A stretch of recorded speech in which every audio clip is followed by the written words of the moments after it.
This may be controversial, but we need to talk about what's really happening with the carnivore diet. Here's why this trend is concerning our health community. 70% to 80% of the calories in a carnivore diet come from fat. I would like to see their blood work, not the first 6 weeks. I want to see continual blood work over 6 months. That's just not good critical thinking on the doctor's part. So today, what we want to talk about are what are the problems with the carnivore diet. So what are the problems? Well, I think there's 5 that we want to talk about today.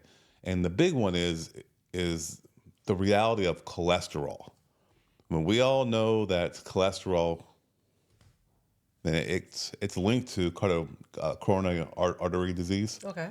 right? Or some call it CAD, more heart attacks, more heart issues, and That's what inflammation of the heart, yeah, it's just a disease of the heart because you have more blockage, and you can have plaque buildup. plaque buildups. Those can dislodge. They can cause strokes. They can just clog up and they cause heart attacks and can damage the heart, if not death.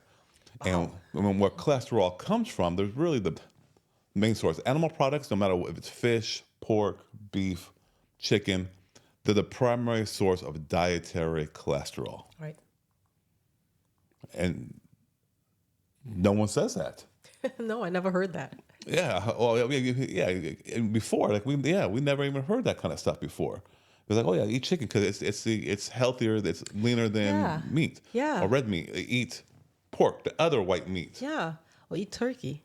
Yeah, because it's not beef. Right. So it's like they knew they were trying to lead you down a path, but they weren't really leading you down the correct path. Right. So it's all filled with saturated fat no matter what. Saturated fat. So there's saturated fat in meat or animal products, and that saturated fat is taken in, and your body tries to process it, and so some of that processing will take that saturated fat and create more cholesterol. So when I hear cholesterol is bad, but then cholesterol, your body's creating this cholesterol trying to keep you alive, but it's creating too much. Too much. Yes, cholesterol is good. We need cholesterol for a whole host of things and to function. But too much can cause those plaques. And it's known now and linked that can cause those cardiac events. So somebody who's eating a carnivore diet, Yeah. how much do you think they average with cholesterol daily? It's probably in the realms of 400 to 500 milligrams Oh my of gosh. cholesterol daily. Yeah, so think about it, man, a gram is a lot. A gram is a lot. Man, it's going to be And this is per day, average per day? per day. Average How much per meat day. are they eating? Tons. And so here's the thing. The American Heart Association, although they're not the world's best organization, they say we should have about under 300 milligrams per day. That's still high. That's still high, and because they're trying to say, they have their reasons for doing so. I don't know what the reasons are, but that if they really want heart health, especially when you start looking at all these different studies from the Framingham heart study, I mean, the correlation is real between cholesterol and heart disease. Okay. But if they really wanted to be heart healthy, they would emphasize eating plants. They know that too, right? They know this. And why is that? Zero cholesterol in fat and in plants. No saturated fats in plants. Right. So your body's not going to completely make excess cholesterol that it really needs. And so it's really a simple thing if you think about it. However, the cholesterol is real. Yeah, people always think they need that meat for the protein and the iron, right? And I never heard the fiber argument with meat, but it's always the protein. You need protein, especially women. When we get to a certain age, we need protein. And the primary sources of energy are carbohydrates, Right. fats. That's 1 and 2. Proteins you need to build, have structures in your body.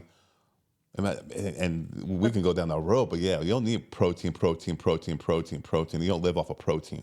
Yeah, they make it sound like they out there make it sound like You need protein. No. And Plants have plenty of protein that just enough what you need. right, because carbs turn to sugar, and you want to be metabolically flexible, and carbs turn to sugar, and protein doesn't.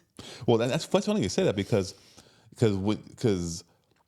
they eat the meat, for they don't have the sugar, for they can lose the weight because they think carbs are bad. Well, because they're eating the bad carbs. Everything's compared to bad carbs, not the Right. good carbs. Right. And so then you take away the sugar. So, well, it's not inflammatory, like, because it doesn't contain the sugar or the carbs. Well, hold on here. Here's a fact for you: animal protein triggers inflammatory marker. So you're gonna get it either way. Yeah. So you eat. So it's both bad. It's not all good stuff. Bad sugars, inflammation. A lot of animal protein, Inflammation. inflammation. Yeah. And believe me, there's Harvard Medical School studies out there about CRP levels. Recent ones, like back in like 2-3 years ago. Oh wow. Yeah. So it's known. And here's the thing. I'm gonna go my little sidewall here. Yeah, go Because ahead. all these different studies, you can find a study that you want to always To fit your support narrative. you, to fit your narrative. But the thing is that there's always outliers, and there's a collection of studies in which all kind of tend to point in one direction. And it's up to people to use their reasoning and problem solving skills to paint and put all the dots together to come up with a solution. Interesting. Yes. And so when you compare inflammation between animal-based foods and plant-based foods, what do you think it looks like? The inflammation is gonna be low for the plant-based foods. Zero. No, yeah, because there's no inflammation or any type of fat other than avocado and coconut. Other than that, it's like, but those are healthy, good fats, and fat is fat, so you don't go crazy on those things either, even though it's plant-based. Yeah, you're not gonna. You can go eat A whole 5 avocados No. and call that healthy. That's just not healthy. No, Too much you fat. Yeah, yeah. So Yeah, and again, I mean, there's all these different studies. One study I love to look at is that has been longitudinal in nature is the China study. okay, that's And right. yes, remember that book? And then there's some documentaries on it, and you start diving more and more into it and taking classes on the different findings and what it really means. I mean, there is a strong correlation between animal protein and chronic disease. Wow, break it down. Well, and it could take me all day. But the main thing is that inflammation is also caused by animal proteins, Makes sense. the meats. All right. Right, and especially if you cook it in seed oils. Horrible, yeah. And just over and over that we bastardize food and we try to compare it to that seed oil stuff, fried chicken. Oh no, baked chicken's better than fried chicken. Sure, okay, so you got a little bit less of the seed oils. But the third thing is that there is weight and health connection. Okay. Right. So yeah, if you lose weight, you tend to be in better health compared to being overweight or obese. Then you know you're not as healthy. Right, and if you lose weight, gain it back, lose it, gain it back, that's not good either. So if you think you lose the weight, you're happy, you're eating healthy, supposedly, and then you go back to the way you ate, eating lots of animal protein, and you put back on the weight, up and down that yo-yo is not good. We've talked about that in the past. We have talked about it. I think a couple of podcasts back. You should go back and definitely watch a few of those, and you may even see it here I think towards the end of the recommendation. So yeah, so I was thinking about this. So 70% to 80% of the calories in a carnivore diet come from fat. Yeah, so That's the majority of it. the majority on a lean diet is or lean meat, 50% Still high. of the calories come from fat. So the only way, people say, oh, I'm going to lose weight by eating a carnivore diet. Well, the only way you lose weight is by restricting your caloric intake. Okay. So you shouldn't be eating a lot of meat in order to lose that weight. If you gorge out like most Americans do, you're not truly losing weight Right. at all because of that high fat content. And also, too, if you start something where you cut out all the processed foods and you're eating the meat in the beginning, you're going to lose some weight because you cut back all the crappy stuff, Great point. right? But then, Yes. but then your body's going to plateau and it's going to catch up with you in other areas. Inflammation will catch up with you. And chronic inflammation leads to chronic disease. Jesus, right? Because the inflammation is not stopping. No. Because you stop the eating all the bad stuff, right? But you're just eating meat only. The inflammation keeps going. That's such a good point, because most other studies, when it compares the carnivore diet to other diets, it's usually the standard American diet, which is complete garbage. And so when you compare it to garbage, it's like, oh yeah, we're losing weight, we're feeling good, we're eating healthier, it's got more energy. Well, yeah, because you could compare it to something that's just bad to begin with. Yeah. So if you eat just, I don't know, Twinkies, it'll be the same thing in the beginning. You'll lose a couple pounds, but then, Well, remember, we just got back from an RV show, and we were walking by, and of all places, there was a company there selling a heart scan, and he didn't know what I did, but talked to my wife, talked to me, hey, you want to get a heart scan just for preventative sakes, and really trying to convince us to go in for a scan. That way they can look for calcium deposits, no closed blood vessels, all these different things, just looking for something wrong with my heart. I said, no, I'm good, man. He's like, what, you don't want to be preventative? I said, I'm very preventative. I'm the most preventative guy you probably talked to in this whole, over the 3 or 4 days here, because I focus on my diet and lifestyle, and I don't do the things or eat the things that create the heart disease. And another study that I think about as I'm going through this and reliving that moment is Dr. Ornish, and he did research upon how you stop heart disease and reverse it with a low-fat, plant-based diet. Yes, That's you know so what I'm talking true. about. That is so true because of the fiber content in the fruits and vegetables and the low fat content. It will help your body basically kind of almost to a certain degree rebuilds itself every so often. And it's like you're giving it the nutrients it needs to thrive and rebuild itself. Yeah, and the one doctor, it was a long-term study, Okay. and he treated patients with the plant-based diet strict was Dr. Caldwell Esselstyn. Yes, he's very Over well known. very well known. Over 30 years, he has shown the proof of how you can stop and reverse heart disease without true any medications whatsoever. And so that stuck with me. When I saw that, I said, oh, I get it. I don't need to eat meat. I don't need to eat my chicken wings anymore. I'm good because Yeah. I'm not going to have that heart scan. You're going to tell me how bad my heart is. Because I know how good my heart is. It's strong. I think the fourth thing is, and you just mentioned a little bit about it too, about fiber. It's the science behind the gut microbiome, Okay. and how you don't get the fiber from meat.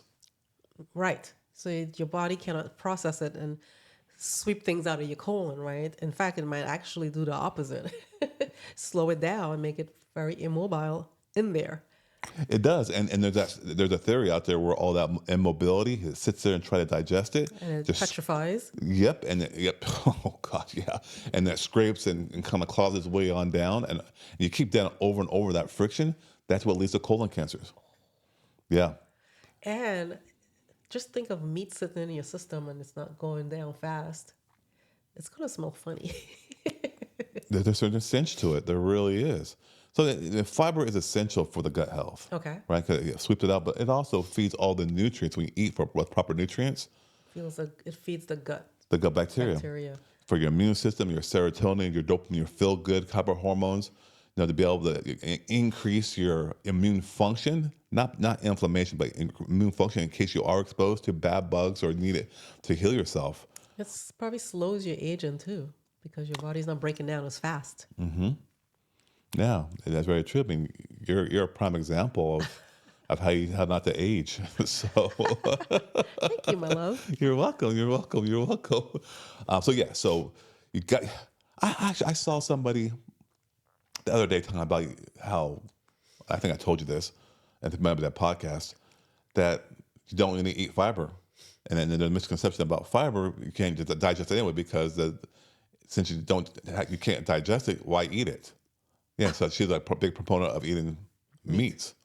But yeah, what about all the stuff we're talking about now, though? Wow. Did she look twice her age? She looked pretty twice her age. She didn't look all that healthy. It just affects so many other areas of your life that you don't even think about. Your hair, your texture of your hair. You're wondering why your hair is falling out, right?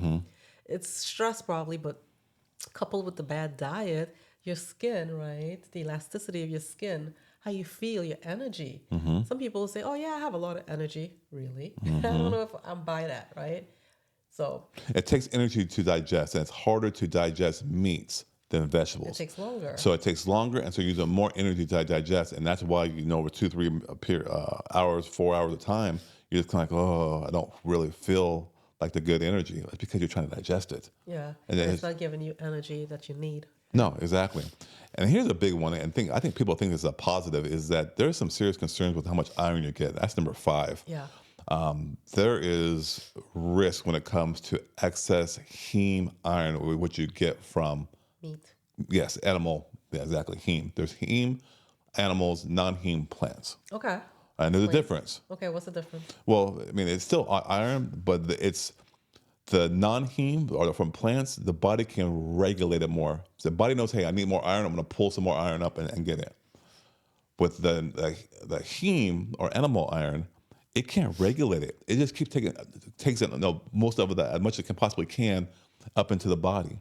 And that excess iron, people say, oh, it's good because you need iron for oxygen and be oxygenated and all that stuff. Well, yeah, okay. Well, the problem is that there are now some really good evidence that excess iron creates or helps increase the risk of type 2 diabetes. Oh, Yes. I've heard doctors say that, oh, well, if you have extra, a lot of heme iron, just donate blood. That will help alleviate that. In your current blood, but then you go around and go eat, some meat afterwards, Day in, day out, day in, day out. and it's right back into your system. So that's just not good critical thinking on the doctor's part who say that. No, let's be real about it. I mean, a lot of times we want to give some great excuses for the bad habits that we're eating. We want to justify it. We want to justify it. That's the hard, cold truth about it. And Yeah. Yeah, we all do that. I mean, it's like shopping. You want to justify shopping. I need a new shirt. I need. But Yeah. you don't. I can't live without my bacon. You can. You can. Yeah. I can't live without my pie, my sugars. You can. Yeah, it's just a matter of what's more important to you: a long, healthy life that you want to thrive in, or one that you just indulge in, and whatever kind of happens. Yeah. And no, the right answer is for you. But what's the solution? Right. So those are 5 main things that no one tells you about when it comes to the carnivore diet. Okay. Well, we talked about a whole bunch of different studies that we referenced, what have you, about the benefits of not eating so much meat. I mean, even if you look at some of the blue zones, Okinawa, I think there's some over in California. They're all, I mean, they don't have heart disease like the United States has heart disease. Correct. That is so true.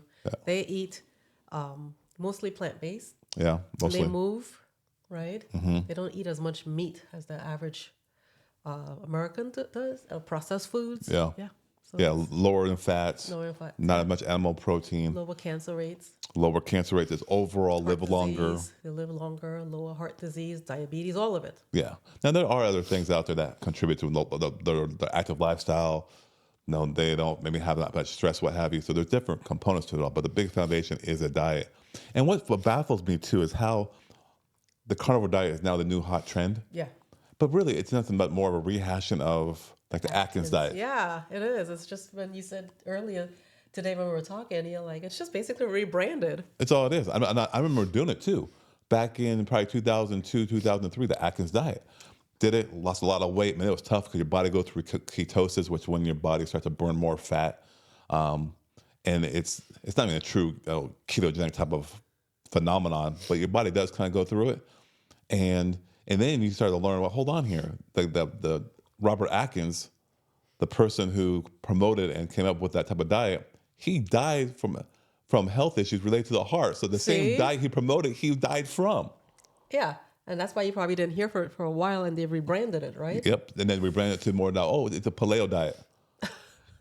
And now it's more, okay, eat the carnivore diet. Yeah. Yeah. It's all rebranded, repackaged, and that's how everything is, like a new trend. Yeah. It's That's just old trend. justifying what they want to eat more Yeah. meat.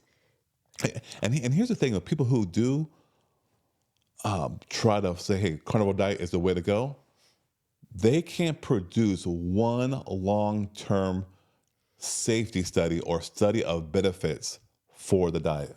Wow. It's short-term. I would like to see their blood work. Not the first 6 weeks.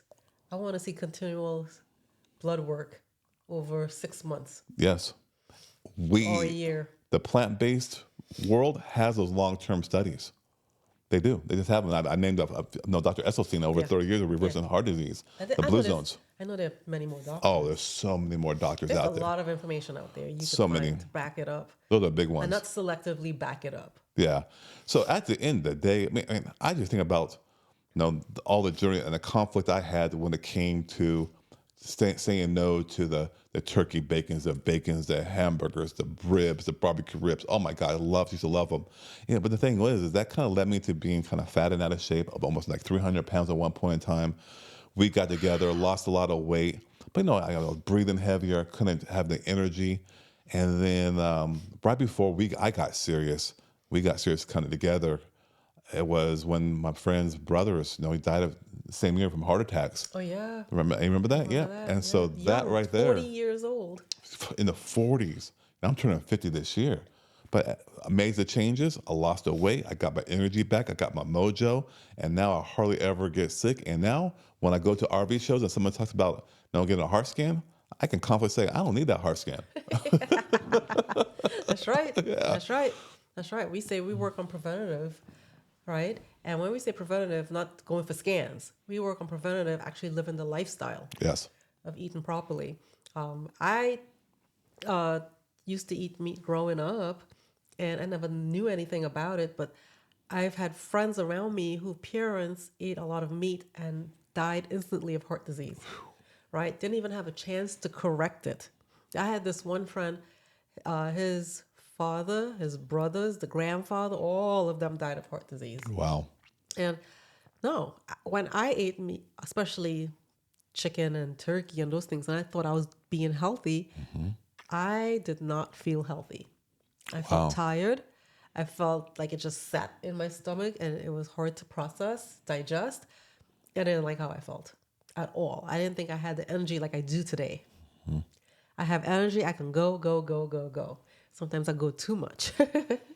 And that's a problem because we got to learn how to live that lifestyle where we bring it back a notch. Right, because I And have so rest, much recover, energy. recuperate. Right, because I could go, go, go, go. Before, I wouldn't be able to do that. By the end of the day, after dinner, we'll be knocked out on the couch Yeah.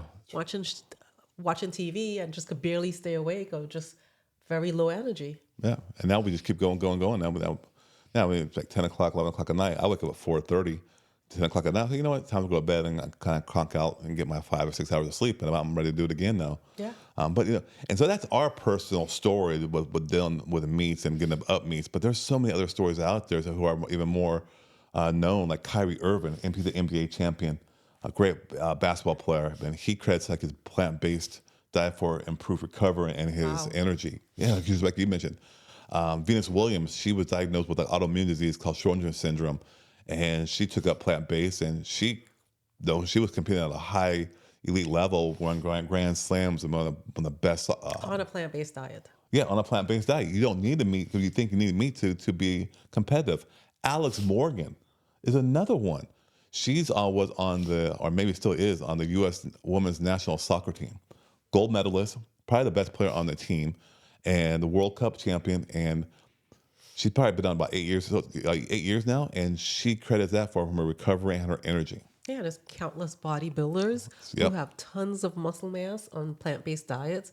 So you can't just say it's meat only. No, not at all.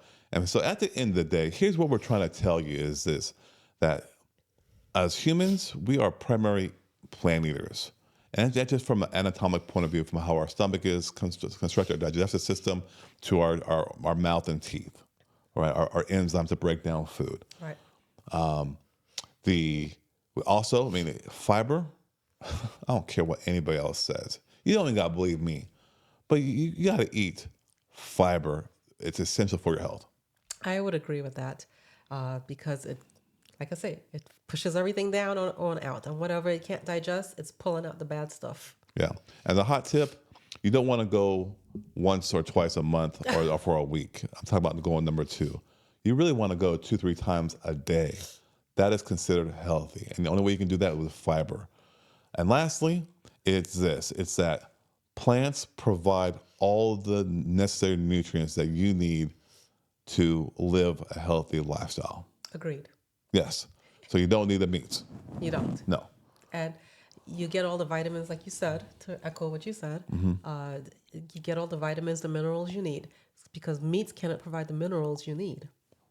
No, that doesn't. Yeah, it And doesn't. Now, there's stuff in there, but not all of it. And then there's the sun that shines on the plants that is, what is it, photosynthesis?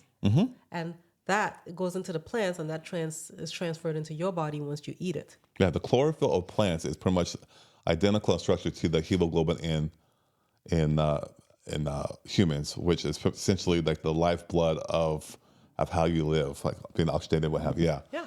So there you go. You need all of it, You need all of it. the plants. Yeah. And so to sum it all up, eat a low-fat, plant-based diet. We don't say vegan or vegetarian, but plant-based diet to be healthy and for you can thrive in life. Listen, at the end of the day, the science is truly clear. Put all the dots together because we do thrive on plants.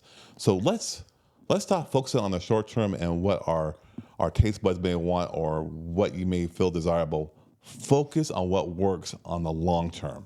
And if you're interested in learning more about evidence-based nutrition, feel free to check out our health community in the link below. Yes. There's ways you can do it properly, and there's ways you can do it improperly. And if you do it properly, you will thrive and you will be healthy. Yes, agreed. Yeah. Well, until next time, be well. All right. Take care.